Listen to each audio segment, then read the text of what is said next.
Hello viewers, well it's time for more F122, my first F122 video on the channel in a while, and looking forward to the final game. But first let's check out the features trailer, see what it's all about.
So I've had a bit of a time out on the channel recently, and just gradually getting back into things, and of course now we see F122. I've been doing this every year, always seeing what new elements there are, and we look forward to the new handling. Whatever that's going to be about, I will tell you more when I've had more time on the game. I've struggled initially to get my steering wheel settings set up. I might speak to Codemasters about that, and I'm looking forward to getting it on PlayStation 5 and then putting a bit more time into it, really trying to analyze where those changes are in terms of the handling.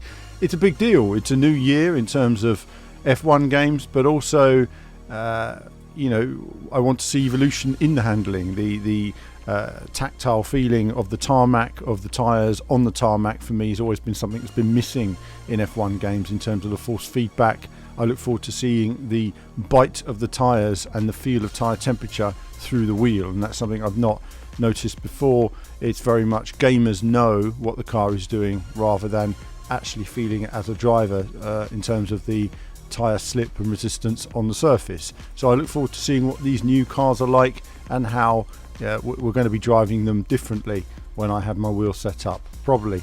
We also have the sprint race, of course, set up in there as well, which was I found it quite fun. A lot of people don't particularly enjoy it. I like it. I think it adds a bit of fun to the Saturday, especially when you're there in the crowd. It's a lot more fun, adds to the whole proceedings and the drama. I think the idea of the pit stop errors is interesting. It's a bit of lottery, depends how it works, depends how randomized it is, and whether you as a player influence those pit stop issues. So for example, if you're very heavy on the brakes and it's hot weather and you know the wheels get very hot indeed, then is that going to make it more difficult for the mechanics to remove the nuts when it comes to the tyre change? It's this kind of thing that I'm interested to see if your driving style actually impacts the overall nature of the car and how it works. Also, new practice program this year, welcome addition. It's been the same old thing for years. It'd be interesting to see different practice programs for different parts, and different practice programs even in different teams would be nice as well. So it'd be interesting to see. And the adaptive AI, let's wait and see how it all comes together. Accessibility has always been there, very important, and the circuit updates are to be expected, though some of the circuit models do look a little bit dated in terms of their overall their overall structure. They're looking flatter. And just generally less resolution to the actual circuit models. And don't forget, this all needs to run on a PlayStation 4 and Xbox One, so I can fully understand where we are with this, especially with 20 cars on the circuit and all of the AI and resources and memory that entails. Supercars added to the game is an interesting addition. Don't know how I feel about that yet. I feel like it takes some focus away from the F1 itself. Something that would never happened years ago. It's happening now. A lot of people will like it. I don't know where we're going with that. I would much have rathered F1 heritage and classic cars being brought back rather than a couple of sports cars. Perhaps there's some marketing deals in there as well. And of course it showcases the split screen as well as the more immersive replay option. And Formula 2, again, Formula 2 should be in there the full season. As well, and we don't have Formula 3. I don't know if we have Formula 3. It doesn't mention it on the trailer. If we don't, I'd rather have Formula 3 rather than sports cars, for example.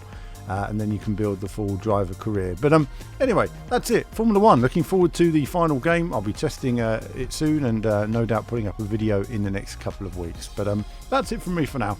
As ever, more soon.